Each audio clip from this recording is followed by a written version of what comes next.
সবাইকে নিয়ে গেছে রাহাতকে দেখতে, তোকে বাদ দিয়ে? মায়ের বুদ্ধি। তোদের মায়ের এই মেয়েদের নিয়ে পুতুল খেলা যে কবে বন্ধ হবে আমি ঠিক বুঝতে পারছি না। বাবা, ও বাবা, হুম। তুমি বলো, এই যে মা ওদের সবাইকে নিয়ে রাহাতের বাড়িতে গেল, আমার ওকে একবার উচিত ছিল না ওনাকে দেখতে যাওয়া? না জানি উনি আমাকে নিয়ে এখন কি ভাববেন। হ্যাঁ হ্যাঁ,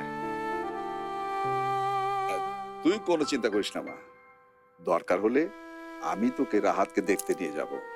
কাঁদিস না, একদম কাঁদবি না, আর দেখবি রাহাত ভালো হয়ে গেছে।